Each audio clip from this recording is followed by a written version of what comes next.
I'm Marin, 29 years old, and last Friday my parents demanded I hand over my car keys for the entire weekend so they could chauffeur my golden child sister Sienna and her 3 bratty kids around town, because apparently her perfectly good minivan wasn't fancy enough for whatever social climbing event she had planned. "It's just a weekend, Marin," my mother said over the phone, that familiar edge of disappointment already creeping into her voice before I'd even responded. "Sienna needs to make a good impression at the country club mother-daughter tea, and you know how judgmental those women can be. Your BMW would be so much more appropriate than her van." I stood in my apartment kitchen, coffee mug frozen halfway to my lips, processing what I'd just heard. Not a request, a demand. For my car. The car I'd worked 60-hour weeks to afford. The car I'd sacrificed vacations and dinners out to buy. The car that represented every ounce of independence I'd fought for since leaving my parents' house at 18. "I have plans this weekend," I said carefully, setting down my mug before I threw it. "I'm driving to see Harper in Portland. I leave tomorrow morning." "Oh, that can wait," my mother dismissed with a wave I could practically hear through the phone. "Harper will understand. Family comes first. And Sienna really needs this. Her marriage has been so stressful lately, and Knox thinks networking at the country club might lead to better job opportunities." Of course.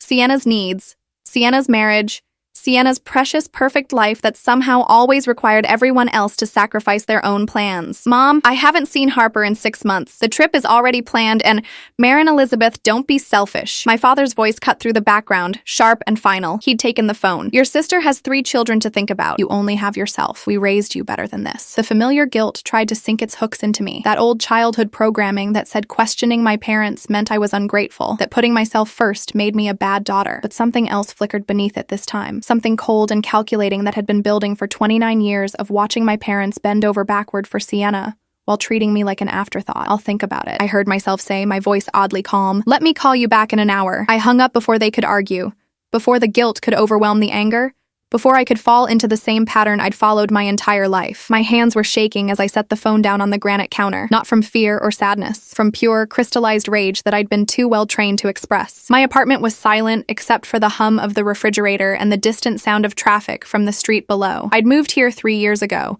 to this carefully chosen space in a good neighborhood, with tall windows that let in morning light and hardwood floors that didn't creak like my childhood bedroom. Every piece of furniture had been chosen by me, paid for by me, arranged exactly how I wanted. This was my space, my life, built from nothing because my parents had made it crystal clear that family resources went to Sienna. I walked to my home office and opened the bottom drawer of my desk, pulling out a folder I'd been maintaining for the past 8 years. Inside were credit card statements, bank records, and a detailed spreadsheet I'd created tracking every single time my parents had given Sienna money. Down payment on her house, $80. $80. New car when she totaled the last one, $35. Loans for Knox's failed business ventures that were never repaid, $127. Private school tuition for the kids, $45 annually. The wedding, $60. The total sat at the bottom of the spreadsheet, updated monthly as new expenses appeared on the joint credit card my parents still shared with Sienna. $847, $329. My contribution from my parents over the same 8 years, $500 for my college textbooks, given only after I'd already taken out student loans because they wanted me to have skin in the game. The rest of my education, my car, my apartment, my life, built entirely by myself while watching them fund Sienna's every whim. I pulled out my phone and scrolled through my photos, stopping on one from 2 months ago. Sunday family dinner, as always held at Sienna's house because traveling with the kids was just too hard. The photo showed my parents sitting with Sienna's children, laughing at something the oldest had said. I was visible in the background, setting the table because Sienna was exhausted from hosting. Nobody was looking at me. Nobody ever looked at me. Another photo. Christmas morning, mountains of presents for Sienna's kids, expensive jewelry for Sienna, a new watch for Knox. My gift? A $25 Barnes & Noble gift card, and a lecture about how I should be saving money instead of wasting it on frivolous things, like the vacation to Japan I'd taken with my own hard-earned money. My phone buzzed. A text from Sienna herself. "Mom said you're being difficult about the car." "Seriously? I need this, Marin. The BMW would make such a better impression than my van. Just be a good sister for once. Just be a good sister for once." I stared at those words, feeling something fundamental shift inside my chest. All these years, I'd told myself it didn't matter, that I was the strong one, the independent one, the one who didn't need their help, that being ignored was better than being smothered like Sienna. But it did matter. It had always mattered. And now, they wanted my car. The one thing I'd worked hardest for, that represented everything I'd built without them. They wanted it for Sienna, so she could impress people at a country club I'd never been invited to join, despite living in the same city. Another text from my mother. We'll pick up the car tomorrow morning at 8 a.m. Make sure it's clean and filled with gas. And Marin, please don't make this harder than it needs to be.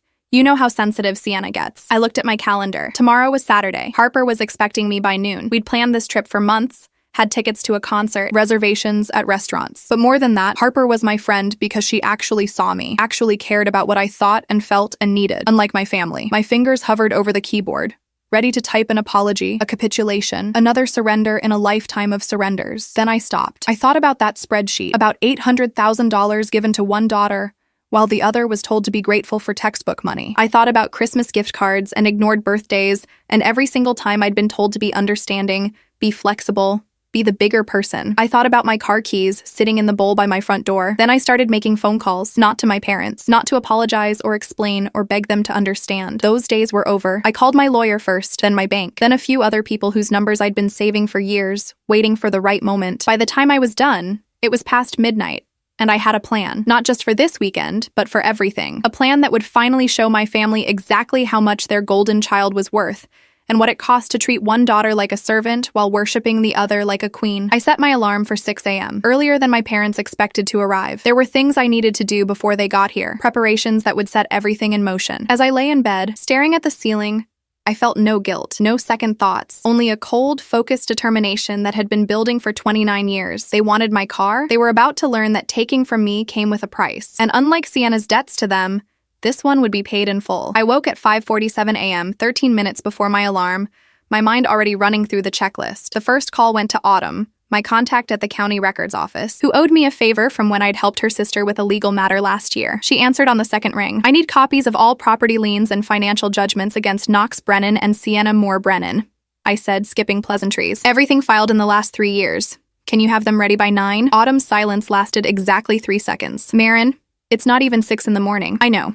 I also know you have access to the database from home. I need this today. There's a lot there, she said carefully. Your sister and her husband have been busy. My stomach tightened with vindication. How busy? 6 liens, 4 judgments, 2 pending foreclosure notices that haven't been made public yet. I probably shouldn't be telling you this, but you are, I said, because you know something's wrong. Have everything ready. I'll pick it up at 9:15. Next, I texted my friend Cassidy, who worked in my father's accounting firm, not as his assistant, but in the department that handled his personal finances. She'd mentioned in passing, months ago, after too many glasses of wine, that my parents had taken out a second mortgage last year. At the time, I'd assumed it was for renovations on their house. Now I wasn't so sure. Coffee this morning? My treat. Need to ask you something work-related. Her response came immediately. 7:30 at Morrison's? I pulled my BMW into the parking lot at 7:22, ordering 2 lattes before Cassidy arrived. She slid into the booth across from me, her expression already wary. This is about your parents, isn't it? She asked. The second mortgage.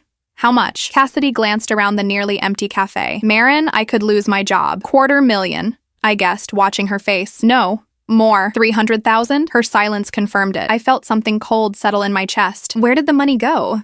I asked. I don't know specifics. Your dad processes most of it through personal checks that don't go through our system. But she hesitated. There were 3 large transfers to your sister's mortgage company over the past 18 months. $60,000 each time, $180,000 added to the $800,000 I'd already documented. My parents were nearing $1 million invested in Sienna's perpetually failing life. They're going to lose the house, Cassidy said quietly. Your parents' house. If they keep this up, they'll be underwater within 2 years. I shouldn't even know this, but I saw your dad's retirement account last week. He's been pulling from it. Early withdrawal penalties, taxes. He's destroying his own future. I drove home in silence, my hands steady on the wheel despite the rage building in my chest. They were bankrupting themselves for Sienna, while lecturing me about fiscal responsibility and making me feel guilty for buying a decent car with money I'd earned myself. They were drowning in debt to fund her lifestyle. At 8:02, my doorbell rang. Early. Of course they were early. I opened the door to find my mother, my father, and Sienna all standing there. Sienna held her youngest on her hip, the 2 older children flanking her like accessories. We decided to all come, my mother announced, not waiting for an invitation before walking past me into my apartment. Sienna wanted to make sure you understood how important this is. My sister gave me that smile, the one that had gotten her everything she'd ever wanted since we were children. Apologetic, but entitled. Sorry, not sorry. A smile that said she knew I'd give in because I always gave in. Thanks for being flexible about your trip, Sienna said, not actually thanking me at all. I know you understand family comes first. Plus, Harper will totally get it. She's not even really family, right? Just a friend. Where are your keys? My father asked, looking around my living room with barely concealed judgment. He always did this. inventorying my possessions, calculating their worth, comparing them to whatever Sienna had recently acquired. I walked to the kitchen counter where my keys sat next to my phone. My hand hovered over them. "Before I give you these," I said slowly, "I need to know something. When was the last time you helped me with anything? Financially, I mean." My mother's expression tightened. "Marin, don't start this now. We don't have time for one of your moods." "The textbook money," my father said. $2,500, 8 years ago. Right. I picked up my phone instead of the keys, opening my banking app. $2,500. "I want to show you something." I pulled up my spreadsheet, the one I'd been maintaining in secret, and handed my father the phone. Watched his face as he scrolled through 8 years of documented gifts, loans, and bailouts for Sienna. "You've been tracking this?" His voice was dangerous. "This is none of your business." "Is it accurate?" Sienna leaned over to look, her face paling slightly. "Mom, what is this?" "It's a list of every dollar they've given you," I said calmly. "Down payment on your house, new car, Knox's failed restaurant, the kids' private school, credit card debt, mortgage payments, wedding. Should I go on?" "Those were gifts," my mother snapped. "Sienna needed help. She has children, responsibilities. You only have yourself to worry about." "I have myself to worry about because you made sure I understood from age 18 that I was on my own," I replied. While Sienna got $847,000, the number hung in the air. Sienna's face went white. My father's jaw tightened. "You have no right to judge how we spend our money," he said. "You're right," I agreed. "I don't. But I have every right to decide what happens with mine. And my car stays here." Sienna's mask slipped. "Are you seriously going to ruin my one chance to network at the country club because you're jealous? This is pathetic, Marin." "Mom, Dad, tell her. The country club membership that costs $45,000 a year?" I asked. "The one Mom and Dad are paying for? That country club?" My mother's face flushed. "How do you know that?" "I know a lot of things," I said. "For instance, I know you took out a second mortgage for $300,000. I know Sienna and Knox have 6 property liens against their house. I know you've been pulling from your retirement to cover their mortgage payments." Should I continue? The silence in my apartment was deafening. "Get out," my father said, his voice shaking with rage. "If you're going to disrespect this family, I'm disrespecting you." I laughed, the sound sharp and humorless. "You come into my home, demand my car, insult my friendship, and throw $800,000 at Sienna while giving me textbook money, and I'm the disrespectful one?" Sienna burst into tears. Perfectly timed. Perfectly performed. "I can't believe you're being so cruel. I'm your sister. Don't you love me?" "The car stays here," I repeated. "You're all leaving. Now." What happened next?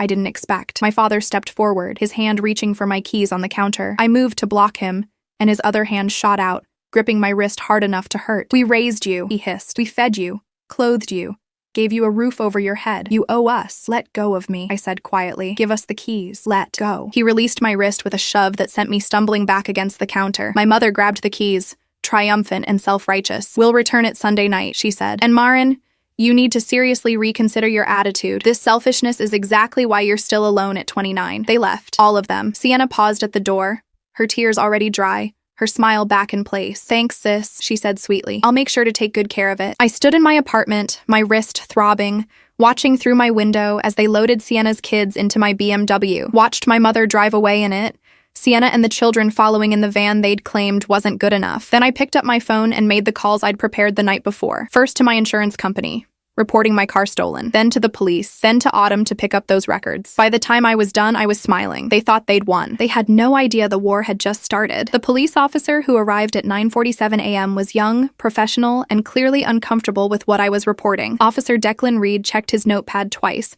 as if hoping the details would change. "Your parents took your car," he repeated. "And you want to report it stolen. They took my car without permission after I explicitly refused to loan it to them," I clarified. "My father physically restrained me when I tried to stop them. My mother took the keys from my counter. That's theft, but they're your parents, which doesn't give them legal right to my property." I pulled up my sleeve, showing the bruises already forming on my wrist where my father had grabbed me. "I'd also like to document the assault." Officer Reed's expression changed. He took photos, filled out the report, put out an alert for my vehicle. By 10:15, my BMW's license plate was flagged in the system as stolen property. "They'll probably just bring it back when they're done with it," he said uncertainly. "Family disputes usually resolve themselves. This one won't," I assured him. I drove my rental car to the county office, where Autumn had everything ready in a manila envelope. 6 property liens against Sienna and Knox's house, totaling $237,000. 4 court judgments for unpaid debts. And the foreclosure notices, stamped with dates 3 months out. "They're 3 payments behind," Autumn said. "Without a major cash infusion, they'll lose the house by September." I sat in the rental car, reading through the documents. Knox's restaurant had failed 18 months ago, leaving behind a trail of unpaid vendors and angry investors. He'd apparently tried day trading with borrowed money, losing spectacularly. The private school tuition was 6 months overdue. Their primary mortgage was in default. My parents were trying to plug a sinking ship with money they didn't have. At 11:30, Cassidy texted me, "Your mom just called my boss asking about increasing their line of credit. They're desperate." I called my attorney Lennox, who I'd worked with on business contracts for the past 5 years. She listened to everything without interrupting, then asked one question. "What do you want the outcome to be?" "I want them to face consequences," I said. "Real ones. No more bailouts. No more enabling. No more treating me like I'm the problem for not participating in their delusion." "The assault charge will get your father's attention," Lennox said. "But if you really want to make an impact, you need to cut off their access to resources, starting with your inheritance." I'd forgotten about that. My grandmother, my mother's mother, had died 2 years ago, leaving me and Sienna equal shares in a trust that would pay out when we turned 30. I'd be 30 in 4 months. Sienna had turned 30 last year. "Sienna's portion?" I said slowly. "She already got hers." "Did she?" I drove to my grandmother's estate attorney that afternoon. The trust documents were clear. Sienna's share, $400,000, had been paid directly to my parents' account at her request, with their signature co-signing the transfer. The money was supposed to be held for her benefit. Where did it go? I asked. The attorney, a woman named Vera in her 60s, looked at me over her reading glasses. "Your parents were managing it for her. Whether they still are, I couldn't say. I could guess." Another $400,000 swallowed by the black hole of Sienna's life. My phone rang. My mother. "The police just called us," she said, her voice shrill. "You reported the car stolen? After we told you we were taking it? Marin, this is insane. We're your parents." "Who committed theft and assault?" I said calmly. "Bring the car back now and I'll consider dropping the charges." "We can't. We're already at the country club. Sienna's event started at noon. We'll bring it back tomorrow, like we said. Then you'll be arrested when you return it. Your choice." She hung up. 5 minutes later, my father called. "You're being vindictive and childish," he stated, "over a car. Do you understand how this makes you look? How embarrassed we are?" "You mean how embarrassed you'll be when the police arrest you in front of your country club friends?" I asked. "That kind of embarrassed?" "There won't be any arrest. I'm your father. You don't prosecute family over misunderstandings. It's not a misunderstanding when I said no, you assaulted me, and you took my property anyway. That's called crime." The silence on his end lasted 10 seconds. "What do you want?" "I want my car back. I want you to stop funding Sienna's lifestyle. I want you to acknowledge that you've financially destroyed yourselves trying to keep her afloat. And I want an apology. We'll bring the car back tomorrow.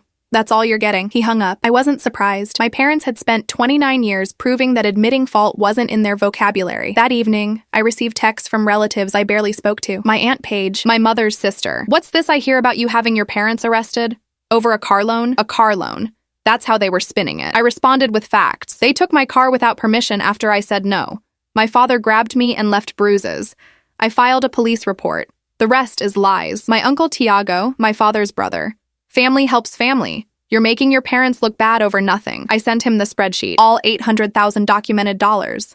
Added, "This is what they've given Sienna. I got $2,500 for textbooks. Tell me again how I'm the problem." The silence afterward was satisfying. Saturday evening, Harper called from Portland. "I'm so sorry about the trip," I said before she could speak. "Are you kidding? I'm coming there. This sounds like it's getting intense and you shouldn't be alone." Harper arrived at 11 p.m., took one look at my wrist and said, "We're documenting everything. Photos, timeline, witness statements if you have them. Your family is about to learn what happens when you mess with someone who actually fights back." Sunday morning, I got a call from an unknown number. A woman's voice, nervous and young. "Is this Marin? This is Quinn. I'm friends with Sienna from the country club." My attention sharpened. "Yes? I think you should know what happened yesterday at the mother-daughter tea." Quinn took a breath. "Sienna was bragging about her BMW. She told everyone it was a gift from her parents. And then someone asked her about her house because there's been talk. And she said everything was fine, better than ever. They were even looking at vacation properties." "Interesting," I said. "The thing is, my husband works at the bank, the one that holds her mortgage. He's seen the foreclosure proceedings. And when I mentioned it to a few people after Sienna left, well, the rumor spread pretty fast." "What rumor?" "That Sienna's family is completely broke, that her parents are bankrupting themselves to keep up appearances, that she borrowed her sister's car and lied about owning it." Quinn paused. Some of the women were pretty angry. They've invested in things based on what Sienna and Knox told them. Business opportunities, partnerships. If Knox is actually in financial trouble, they want their money back. After we hung up, I sat with Harper in my apartment watching the sunrise. "They're unraveling," Harper observed. "The lies are catching up." "Good," I said. "They should." At 2 p.m. Sunday, my doorbell rang. I checked the security camera and saw all of them. My parents, Sienna, Knox, the kids. My BMW was parked in the visitor spot. I opened the door but didn't invite them in. "We brought it back," my mother said, her voice tight. "Now call off the police." "I'll think about it," I replied. Knox stepped forward, his expression ugly. "You've ruined us. Do you understand that? People are pulling out of deals because of your lies." "My lies?" I almost laughed. "You mean your debts? Your foreclosure? Your failures?" "We could have fixed it," Sienna hissed. "We had investors lined up. But now everyone thinks we're broke because you couldn't just share a car for one weekend. You are broke, I said flatly. You've been broke for years. My parents have been covering for you with money they don't have. My father's face was stone. This conversation is over. We brought your car back. We're leaving. One more thing, I said. I spoke with grandmother's estate attorney about Sienna's trust fund, the $400,000. Sienna's face went pale. My mother's expression cracked. That money was for Sienna's future, my mother said quickly. We were investing it for her. You stole it, I corrected. You took it and used it to cover her debts. And now it's gone. All of it. That's not true, Sienna said, but her voice wavered. Mom, Dad, you said it was in mutual funds. You said it was growing. The look on my parents' faces was answer enough. You took my inheritance? Sienna's voice rose. All of it? Where did it go? To save your house, my father snapped.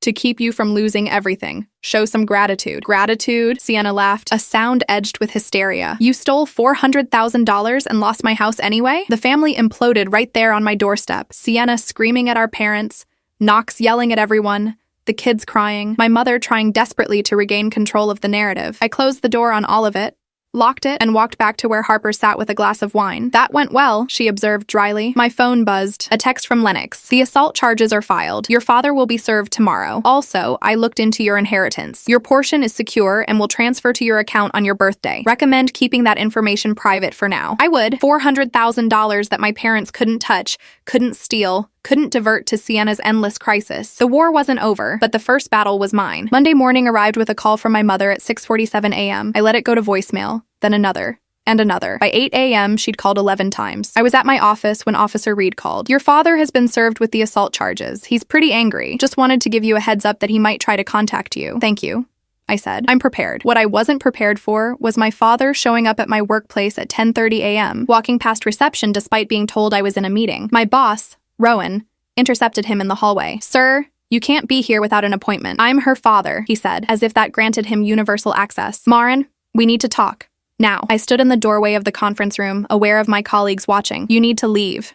You're not welcome here. You filed assault charges against me. His voice carried down the hallway. Your own father. Over a bruise. Over you physically restraining me to steal my property, I corrected. Security, please escort him out. The building's security guard, a man named Owen I'd known for 3 years, stepped forward. Sir, you need to leave. My father's face went red. This is what we raised.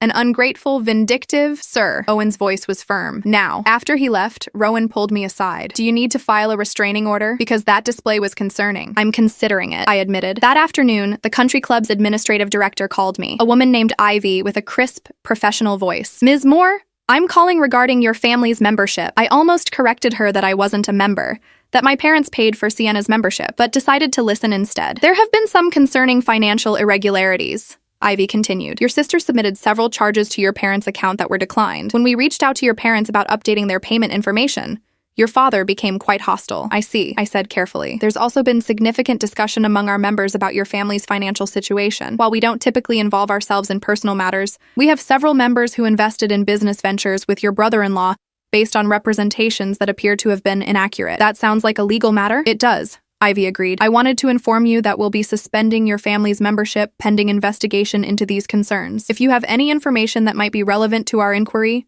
we'd appreciate your cooperation. After she hung up, I sat at my desk, processing what had just happened. The country club, the symbol of Sienna's social aspirations, was cutting them off. The networking event she'd needed my car for had backfired spectacularly. Quinn called an hour later. You need to hear this.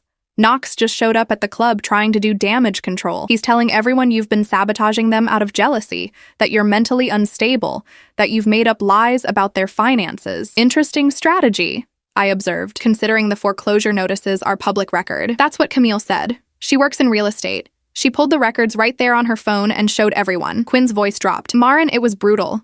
Knox tried to explain it away as temporary setbacks, but then someone asked about the restaurant debts, and someone else mentioned the court judgments, and it just spiraled. Good, I said simply. There's more. Your mother called my mom, crying, asking if we could all just forget about everything because family matters should stay private. My mom told her that fraud isn't a family matter. It's a crime. That evening, Harper and I met with Lennox at her office downtown. My attorney had been busy. The assault charge is solid, she said. Your father's attorney will probably push for a plea deal, but with the photographic evidence and the police report, prosecution is likely. He's looking at potential jail time or mandatory anger management at minimum. What about the stolen money? I asked. Sienna's trust fund. That's trickier. Your parents were co-signators, which gave them legal access. However, if we can prove the money was misappropriated for purposes other than Sienna's benefit, We might have a case for financial exploitation. Lennox pulled out more documents. I've also been looking into your parents' mortgage situation. They're 4 months behind now. The bank is starting foreclosure proceedings. I stared at her. They're losing their house? By September if they can't catch up on payments. And given that they've drained their retirement accounts, taken out personal loans, and maxed out their credit cards, I don't see where that money would come from. The full picture was emerging. My parents had destroyed their own financial future trying to sustain Sienna's illusion of success, and now it was all collapsing. There's one more thing, Lennox said quietly. Your parents are trying to get emergency access to your grandmother's trust, the portion designated for you. They're claiming financial hardship and family emergency. Ice flooded through my veins. Can they do that? No. The trust is ironclad, but they're desperate enough to try. She met my eyes. They're going to come after you hard, Marin. They'll paint you as cruel, vindictive, selfish. They'll try to turn family against you. Are you prepared for that? I've been prepared for that my entire life, I said. I just never fought back before. Wednesday brought the moment I'd been simultaneously dreading and anticipating. A family meeting, called by my mother, at their house. I was explicitly disinvited, but my Aunt Paige called to tell me about it. Your mother gathered everyone, Paige said. Siblings, cousins, everyone she could get to show up. She's telling them you've declared war on the family over a car, that you're trying to destroy Sienna out of jealousy, that you filed false assault charges against your father. Are people believing her? Some are. But your Uncle Tiago showed people that spreadsheet you sent him. And Cassidy's mother was there. She works with your dad, remember? She confirmed the second mortgage and the retirement withdrawals. Paige paused. It's not going the way your mother expected. People are asking uncomfortable questions. Like what? Like why they spent nearly $1 million on one daughter and left the other to fend for herself. Like why they're facing foreclosure if they were so successful. Like why Sienna and Knox owe so much money if Knox's business was doing well. Paige's voice softened. Your cousin Blair asked your mother directly why you got textbook money while Sienna got a house down payment. Your mother didn't have a good answer. That night, Sienna sent me a text. You've destroyed everything. Our parents might lose their house because of you. The country club membership is gone. Knox's investors are suing us. The kids' school asked us to withdraw them. Are you happy now? I stared at the message for a long time before responding. I didn't do any of that. You did. Years of overspending, lying, and living beyond your means did that. I just stopped enabling it. Her response was immediate. We're family. You are supposed to support us. Support goes both ways. I typed, you've taken everything from me my whole life and given nothing back. That ends now. Thursday morning, the foreclosure notice on my parents' house became public record. By noon, my mother's friends from church were calling, having seen it in the legal notices. By evening, the social unraveling was complete. My father's law firm, he was a junior partner, requested he take a leave of absence after the assault charges became known. My mother resigned from the charity board she'd chaired for 15 years, after questions arose about whether she'd been using their position to help Sienna network. And Sienna and Knox's house went into foreclosure, the notice posted on their door for all the neighbors to see. Friday afternoon, my mother called from an unknown number. I answered. I hope you're satisfied, she said, her voice hoarse from crying. Your father and I are losing everything. Sienna's marriage is falling apart.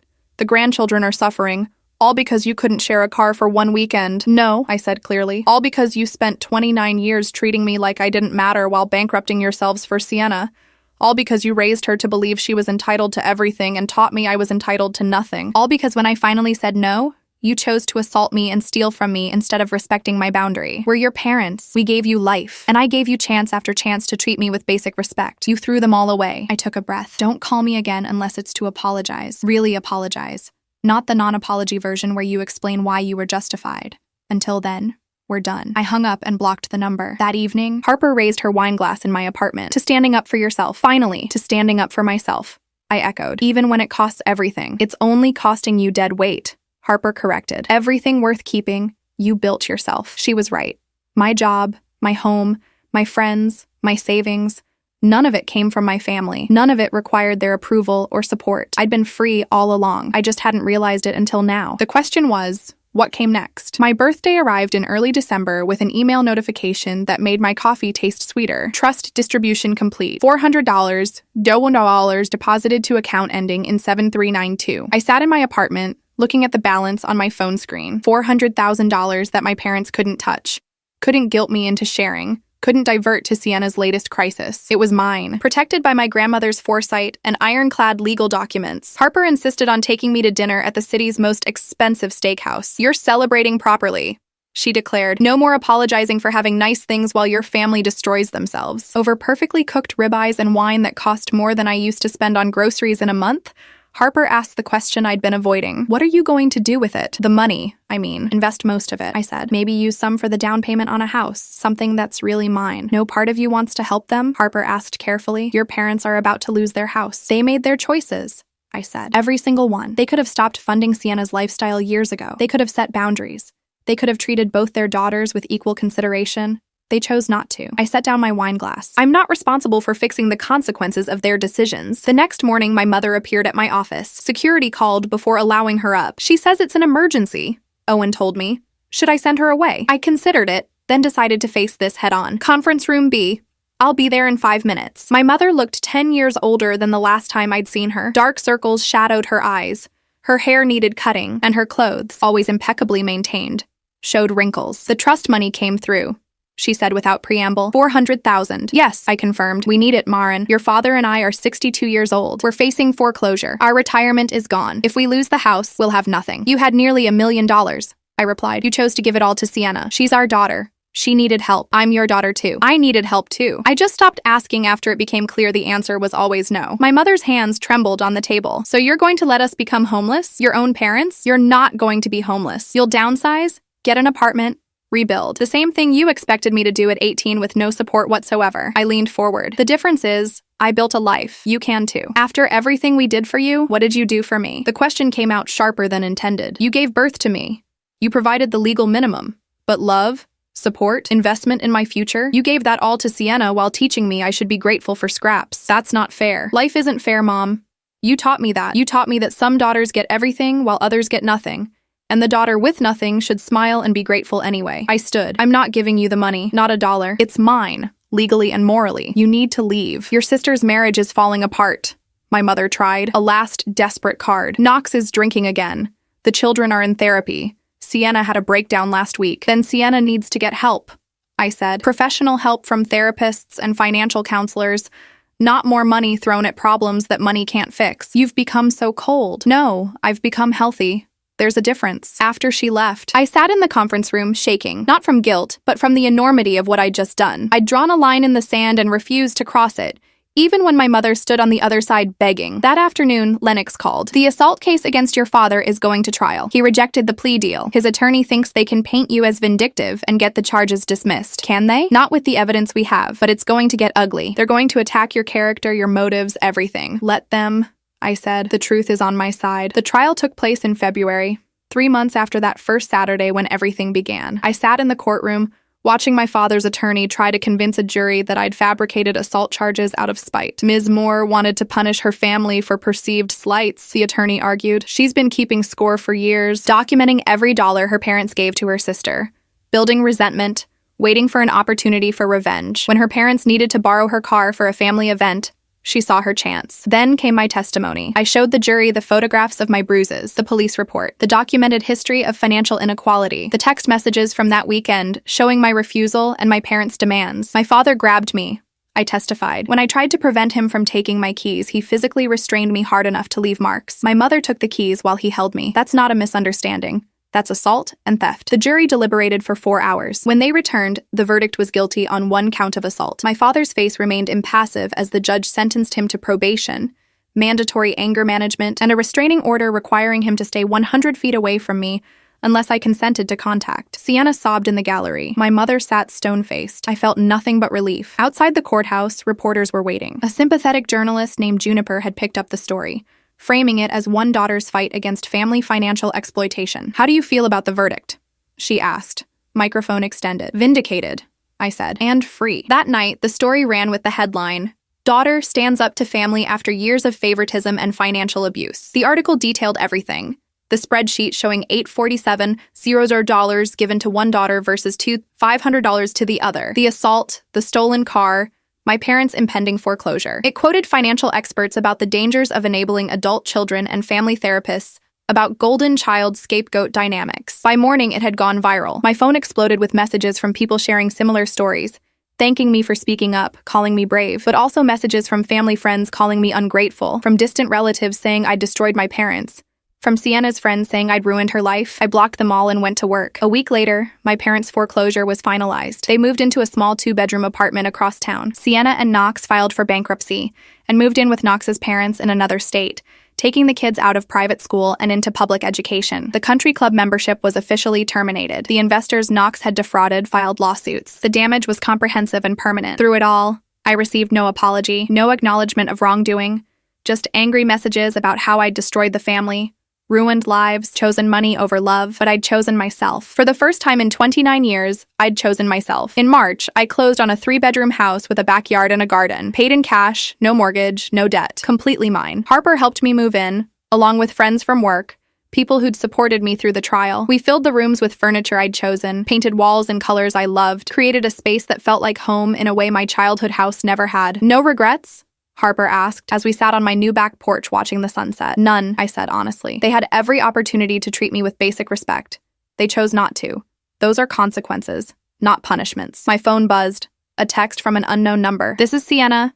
Knox left, took half of what we had left and moved to Nevada with his girlfriend. The kids and I are living with his parents who hate me. Mom and dad are broke and can't help. I have nothing. Are you happy? I stared at the message for a long moment, then blocked the number. I wasn't happy about her suffering, but I wasn't responsible for it either. She'd made her choices. She'd built her life on a foundation of other people's money and expectations of unlimited bailouts. When that foundation crumbled, it wasn't my job to rebuild it. That night, I made a video call to my grandmother's estate attorney. I want to set up a trust, I told Vera, for my future, with very specific instructions about who can and cannot access it, under what circumstances, with what protections. Planning ahead? Vera asked with a knowing smile. Learning from the past, I corrected, making sure my children, if I have them someday, never experience what I did. As spring arrived, I planted a garden in my backyard.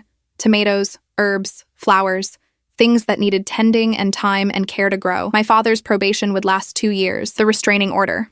Indefinitely unless I chose to lift it. I didn't plan to. My mother stopped trying to contact me after the 6th blocked number. Sienna's social media went dark, and I built my life piece by piece on a foundation of self-respect and boundaries, and the understanding that family was what you made it, not what you were born into. The war was over. I'd won not by destroying them, but by refusing to destroy myself to save them. That was enough. 2 years passed like chapters in a book I was finally writing for myself. My career flourished after my boss, Rowan, who'd witnessed my father's outburst, promoted me to senior management. You handled a crisis with grace and strength, she said. That's exactly the leadership quality we need. The house became a home. Harper moved in as my roommate after her lease ended, and we created a space filled with laughter, Friday night dinners, and the kind of chosen family that actually showed up. I dated occasionally, nothing serious until I met Felix, a software engineer who found my boundary setting refreshing rather than threatening. My family's kind of chaotic too, he admitted on our 3rd date. It's nice being with someone who doesn't think that's normal. My parents reached out exactly once during those 2 years, through their pastor. He called requesting a family reconciliation meeting. They're willing to forgive you, he said earnestly. If you're willing to apologize for the pain you've caused. I laughed, actually laughed. Please tell them I wish them well. But I have nothing to apologize for. They're welcome to contact me directly when they're ready to take accountability for their actions. Until then, we're done, the pastor sputtered. But they're your parents. Surely nothing, I interrupted. They made their choices. I made mine. Everyone's living with the consequences. Through mutual friends, I heard fragments of their lives. My parents were both working part-time jobs in their mid-60s, unable to retire. Their apartment was small. Their social circle diminished after the scandal. My father's law firm never invited him back. Sienna was living in a mobile home in Arizona, working at a call center. Knox had remarried and wanted nothing to do with his first family. The kids saw their father twice a year and spent the rest of their time being raised by a mother who'd never learned that actions have consequences. I felt no satisfaction in their suffering, but I felt no guilt either. On the 3rd anniversary of that Saturday morning when they demanded my car keys, I hosted a garden party. 20 people filled my backyard. Colleagues, friends, Harper's girlfriend, Felix's sister, people who'd become my real family through shared values rather than shared DNA. Quinn attended too, having become a genuine friend after everything. I still remember that mother-daughter tea, she said, sipping wine on my patio, watching Sienna's facade crack in real time. It was like watching a house of cards collapse. She built that house herself, I observed. I just stopped being one of the cards holding it up. As the sun set over my garden, Felix found me in the kitchen refilling drinks. You okay? He asked. I know today's significant. I'm perfect, I realized. 3 years ago, I thought standing up for myself would cost me everything. Instead, it gave me everything worth having. That night, after everyone left and Harper was asleep upstairs, I sat in my living room with a cup of tea, thinking about who I'd been 3 years ago. The woman who apologized for existing, who made herself smaller to accommodate everyone else's needs, who believed that family obligation meant accepting mistreatment mistreatment, she was gone. In her place stood someone who knew her worth, who protected her peace, who understood that real love didn't require self-destruction. My phone sat on the coffee table, silent. No desperate calls from my mother, no manipulative texts from Sienna, no demands from my father, just peace. The trust fund I'd established was growing, invested wisely, protected carefully. If I had children someday, they'd never wonder if they were worth as much as their siblings. They'd never keep spreadsheets of inequality or feel guilty for having boundaries. They'd know from day one that they mattered. A final message arrived that night from an unknown email address. I almost deleted it unread, but something made me open it. Marin, this is Sienna. I don't expect you to respond. I know I don't deserve it, but I need you to know that I finally understand what you tried to tell me 3 years ago. Knox is gone. Mom and Dad are broke. I'm raising 3 kids alone in a trailer with a job that barely pays rent. And I realized something. You were right about all of it. I was entitled. I was spoiled. I expected everyone to fix my problems while I made no effort to fix myself. And Mom and Dad enabled every bit of it because it made them feel needed. We were all sick together. You were the only healthy one, and we punished you for it. I'm in therapy now. Real therapy. The kind that insurance barely covers and I can barely afford. I'm learning about codependency and financial abuse and how I was abused by being given too much, and how I abused you by taking everything while giving nothing back. I'm not asking for forgiveness. I'm not asking for money. I'm not asking for anything except that you know this. You were right to walk away. You were right to protect yourself. You were right about everything. I hope you're happy. Really happy. Not the fake happy I performed for so long. You deserve it. Sienna, I read the message 3 times. Looked for manipulation, for hidden requests, for some angle, found none. Just acknowledgement, finally, after 3 years. I didn't respond. Maybe someday I would. Maybe not. The decision was mine. On my timeline, for my reasons. That was the power I'd reclaimed, the power to choose. As I turned off the lights and climbed the stairs to my bedroom, in my house that I'd bought with my money, filled with my choices, I thought about that Saturday morning 3 years ago. The moment my father grabbed my wrist. The moment my mother took my keys. The moment Sienna smiled and said, "Thanks, sis." They'd thought they were taking my car. They'd actually set me free. I fell asleep in my own bed, in my own home, surrounded by my own peace, accountable to no one but myself. And I never looked back.